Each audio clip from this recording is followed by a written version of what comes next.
Assalamualaikum, my name is Fariha Husna binti Syamshu, class BA2433C. I am going to present the background and purpose of estate planning. The purpose of estate planning is to establish the will of whoever will receive the assets. It is also known as preparation on how we want the affairs to be handled when we are unable to handle them on our own or for any reason. The other words that can best describe are the process of making plans for the transfer and management of the estate after your death by using a will, trust, insurance policies, and other alternatives.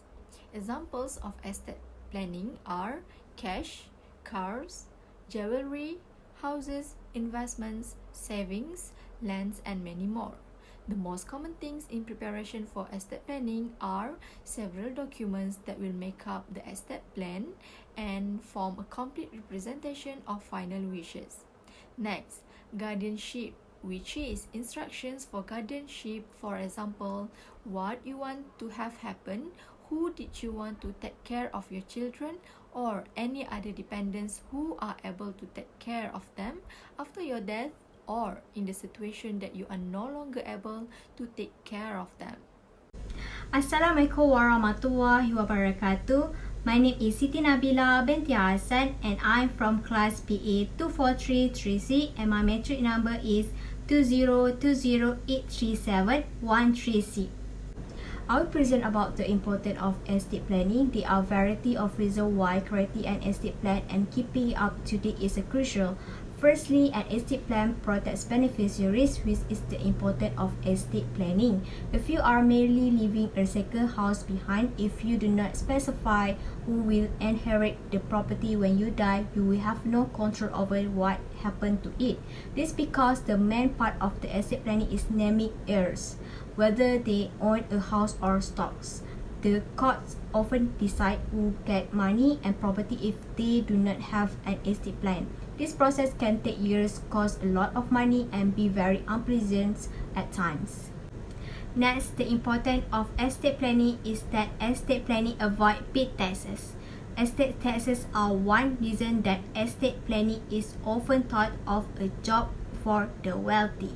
Despite this, federal estate taxes usually only affect people who are very wealthy. The estate tax exemptions is $11.7 million per person or $23.4 million for married couple in 2021, which means that only people who die with assets worth more than that amount are taxed by the government. Besides that, another importance of estate planning is estate planning protects children. When someone does not have an estate plan, the probate court will choose a legal guardian or conservator for them. Usually, a family member like a grandparent is chosen as the guardians, but the court can also choose someone else.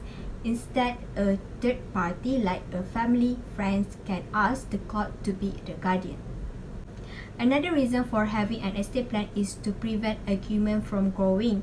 If you become mentally disabled or die, this will let you choose who will manage your finances and assets, and it will go a long way towards resolving any family dispute and ensuring that your assets are handled in accordance with your wishes. It can also help you in making more specific plans, such as for a child with health issue or for a beneficiary who may benefit more. One of the most important discussions you will have to make is whether or not your inheritance will be divided exactly equally. The topic of current issue that we found for estate planning is taking estate planning to the next level by the Age Malaysia. The COVID-19 pandemic has increased people's awareness of the death and the need to be prepared for the unexpected. According to Azhar Iskandar Hill, Group CEO of Rockwell Corporation, Srihan Berhad, this has prompted many consumers to organize their affairs. When compared to the previous equivalent time period, the company recorded a record increase of 21% in the number of will written. It had even received last-minute requests from people who were ill or had been diagnosed with COVID-19 which it had to decline. The Movement Control Order (MCO) has made it impossible for estate planning firms to sign will. Azhar said if the person died before the document is signed by the witness, the video recording cannot be used to prove that someone witnessed the will since the signature must be the peasant. The MCO has encouraged Rockville to accelerate its plan to digitize the majority of its will writing and estate planning processes. He believed that too many people do not write a will and leave their money and property to be distributed by the law. In general, many business owners do not want their family member to take over the share of the business after they die. This because it is difficult to form a professional relationship with family members who are unfamiliar with the industry. Even if the family member wanted to sell the stock part, he would not be able to ascertain a fair market value. What was difficult for them at Rockville was raising public knowledge of will and trust, as well as establishing a set of agency for them to be completed. The percentage of Malaysians that lack willpower is between 85 and 90%. 10 years ago, the number would have been greater, probably nearing 95%. The larger one estate, the more vital it is to be detailed while arranging one estate. Based on the news on 18 June 2019, only 28% of Malaysian workers have a will for preparation to manage their property, assets and others. According to the Financial Planning Association of Malaysia, FPAM Chief Executive Officer Lina Lee, some of the reasons for people not writing a will as of 2019 are procrastination, lack of awareness, and preferring to wait until they are older to do so. Another reason often said that they did not know who to trust to take over and manage it. According to MWD Wills Depository Sdn Bhd, there are only 2 million people of total 7 million people in the working population in Malaysia who have a will. However, according to Chia Swee Yi, a partner of Chia, Lee and Associates, the number of Malaysians who have made their will have increased due to the growth in the population of nearly 30 million people. Many occurrences would happen if someone died without a will. For example, family disputes, which common incidents happen nowadays, lose the right to appoint an executor and to nominate a guardian of their choice that causes a lengthy process of distribution. There are some people may be confused about the differences between a will and wasiat. Both of them are governed by different sets of laws in Malaysia, technically, but they serve similar people which manage a deceased person's assets and affairs after the demise of that particular person. Non-Muslims essentially may practice the distribution of assets through making a will without any restrictions and limitations solely on the testator's desire. Meanwhile, wasiat has features that are exclusively for those practicing the Muslim faith, Islam, which is through the faraid system. Even though a Muslim's assets will be distributed according to faraid, one can expedite the legal process for their beneficiaries by having a wasiat. As a recommendation, the matter in estate planning should give greater awareness to all Malaysians. In order to increase awareness, financial planners also help to create awareness to ensure financial security and provide well for the needs of their loved ones. The Financial Planning Association of Malaysia, FAPM, also collaborates with Wilkie, Malaysia's first centralized will registry, which is now a financial solutions partner of smartfinance.my. The purpose of this collaboration is to create awareness of the role of will registration, storage and search in the financial planning process. It is exposure and approach to Malaysians exclusively to facilitate their affairs more quickly and in order manner so that there are no future risks. In conclusion, it's important to note that estate plan is only useful if it is kept up to date. Regularly review your plan or after big life event like marriage, divorce, or a death in the family to ensure that it is still relevant. It is important to keep an eye out for changes in tax rule or other financial legislation. If the estate plan is out of date, the heirs may still be subjected to some of the issues you worked so hard to keep them from encountering. Hi, Assalamualaikum warahmatullahi wabarakatuh. I am Nabila Husna binti Fatih, and I would like to share about a part of retirement planning. The purpose of a retirement planning is because of the increasing average life expectancy as well as the risk of future financial difficulty. There are three stages of retirement planning, which are young adulthood, early midlife, and later midlife. In the first stage, usually is the point where those who are entering adulthood do not have a lot of money to make an investment in their life, but they have enough time to ensure that the investment is mature enough. The second stage, which is early midlife, is where at this point there are a lot of commitments that they have to bear with, such as mortgage, a student's loan, insurance, and others. So it will be a little bit difficult for them to invest. The last one is later in life, where there is no commitment and the less chance to fill the gap. It is the best time to make the investment, as usually at this time all that has been paid completely and a person will have a huge amount of money for the investment. Therefore, taking part in retirement planning is an important step to protect our finance, as well as we do not know what will happen in the future. Retirement planning also can help an individual to picture a better future planning, better career, and can help to make a better decision in the Assalamualaikum. My name is Nur Zafira binti Suhimi from BA2433C, and I'm going to present about the retirement planning. Retirement is defined as the act of ending one's working career. In 2016, the Malaysian labor law stipulates that the age of retirement is at 60 years old. However, problems occur when the financial support offered by the government or private firms is insufficient. This is when retirement plan plays the vital role of ensuring the well-being of retirees after retirement. Retirement planning refers to the process of identifying income goals as well as the actions required to achieve those goals.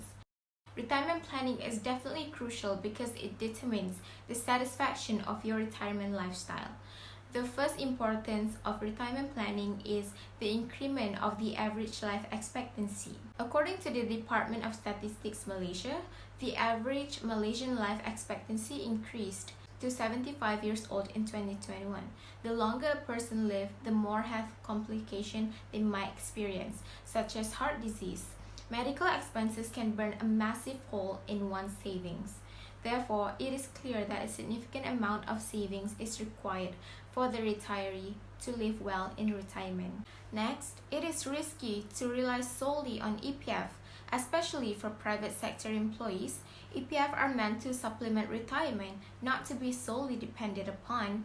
EPF are also given to private sector employees as one-off, which means they will not receive monthly funds as they do with their salary. Hence, it is crucial for employees to have a proper retirement planning at an early stage of their career so that they can live a comfortable life in the future. Lastly, having a retirement plan makes individuals to be more independent. Most people are concerned about being a financial burden to their families as they get older. Retirement planning enables a person to live comfortably without relying on family members and being a burden to their children. Even though Islam encouraged and obliged their followers to help their parents as much as they could, however, it does not feel right to solely depend on the children's money for our own living expenses. Therefore, having a solid retirement plan will ensure that individuals do not become a financial burden to their family. Next, the current issue on retirement planning in Malaysia is Pandemic Tightens the News on Retirement by The Star. Due to COVID-19, the government's policy has removed restriction, allowing Malaysians to withdraw their EPF funds in order to ease financial hardship.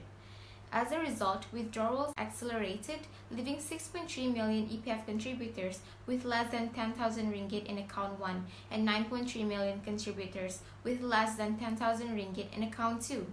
Many people who rely on such withdrawals will wind up with a poverty when they retire, jeopardizing their long-term returns in the future.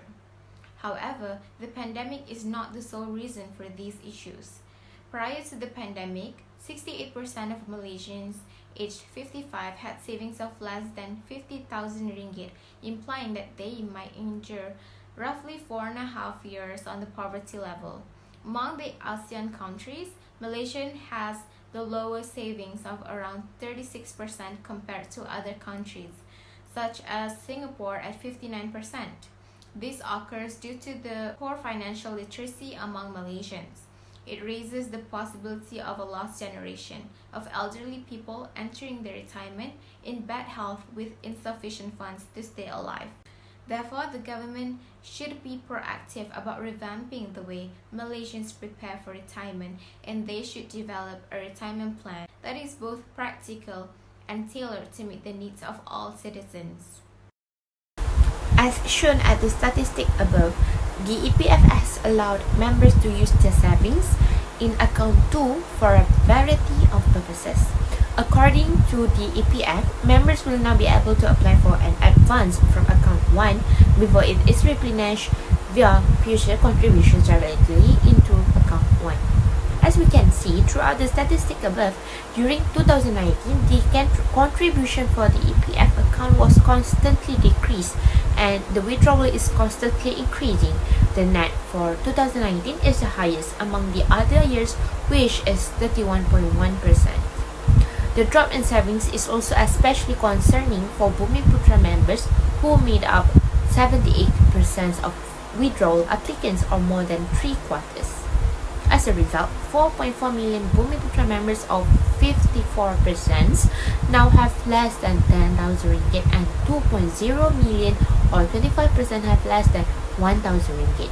Under a new program called ICINA, the Employees Provident Fund, or as known as EPF, has released a new and improved mechanism that allows members to use their retirement savings held in account 1 of their EPF account. These, of course, came after a great deal of pressure from all walks of life, including both sides of political divide, because the 6,000 ringgit Malaysia cut announced earlier in budget 2021 was only intended for the 600,000 employees who had lost their job. Looking back over the years, the EPF has been flexible in terms of member withdrawals, but all of these initiatives are primarily under the account 2 initiatives. For sure, member will withdraw the funds from account 1 for the purpose of investing in the members investment scheme, which allows EPF members to withdraw up to 30% of their total funds in excess of their basic savings in account 1. According to EPF's most recent finding, a majority of its members in the low and middle income groups are likely to live in poverty in old age unless mitigation measures are implemented. The data showed a 60% drop in median savings among the 5.05 million EPF members in the low income group after the pandemic, from 2,434 ringgit to 1,005 ringgit. With EPF saving being used, it's no surprise that members are foregoing long-term retirement goals in favor of immediate needs, and the statistic on the total saving of members 1 year before the full withdrawal age are alarming. In fact, withdrawals at the age of 55 are the most common reason for leaving the EPF, accounting for roughly a third of all withdrawals in 2018. Next, we will move on to the recommendation for retirement planning. The first recommendation is by determining retirement spending needs. It will be easier to identify the required size of a retirement portfolio if there are realistic expectations regarding post-retirement spending patterns. The majority of people expect that after retirement, their annual spending will just be 70% of what it was before. This assumption is frequently incorrect, especially if the mortgage has not been paid off or if unexpected medical expenditures arise. Retirees may also spend their first years after retirement splurging on travel or other bucket list goals. Hence, it is recommended for future retirees to determine retirement spending needs to ensure better retirement lifestyle. By following the special withdrawal facilities due to the COVID-19 pandemic, APF is now focused on assisting members to rebuild their savings for their future retirement. The withdrawal facilities were exceptional in nature and were introduced considering the circumstances at the time where the pandemic severely impacted the local economy. The implementation of iLestari, iSinar, and iCitra resulted in a total of Rm101 billion being distributed to over 7.4 million members. While they provided some financial relief to members during the pandemic and various MCUs, the withdrawals have inevitably resulted in 6.1 million members having less than 10,000 ringgit in their EPF accounts, with 3.6 million having less than 1,000 ringgit, Malaysia, leaving them vulnerable and unprotected for the retirement.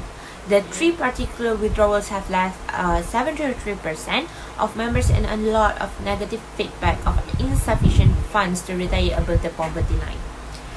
The APF estimates that members will need to work an additional 4 to 6 years to fix the savings that were depleted during the pandemic, which has also resulted in a decline in the percentage of members meeting the basic saving threshold from 36% in 2020 to an estimated 27% by the end of this year.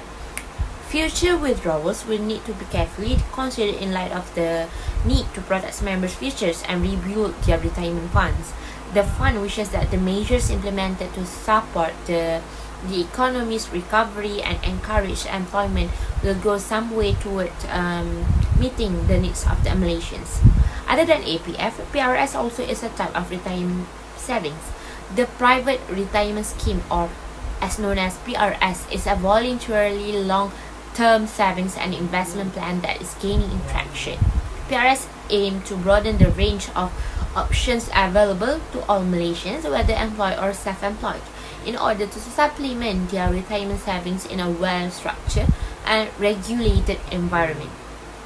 Individuals can choose from a variety of retirement funds offered by each PRS based on their own retirement needs, goals, and risk appetite. PRS fund options are designed to improve long-term returns for members while remaining within a regulated framework. To ensure adequate retirement savings, a high-income country must have a solid and sustainable social security framework. The PRS is a component of the private planning industry that is part of the Economic Transformation Program under Entry Point Project 6, with the goal of improving Malaysians' retirement living standards through additional savings. PRS is the third pillar of Malaysia's multi-pillar pension framework, thanks to the regulatory framework developed by the Securities Commission Malaysia. Retirement planning is a plan that can help Malaysians to plan their finance well. A lot of members who are members of EPF or PRS gain a lot of benefits financially. By planning the retirement savings, it can secure your finance and let you enjoy your retirement days comfortably. The stages in retirement planning also have their own risks throughout the phase. So, we need to overcome the risk by grabbing any golden opportunities like taking advantage of 401k plans, purchasing life and disability. So, it can be concluded that retirement planning has been proven to be important for a better future and to secure finance even during the retirement.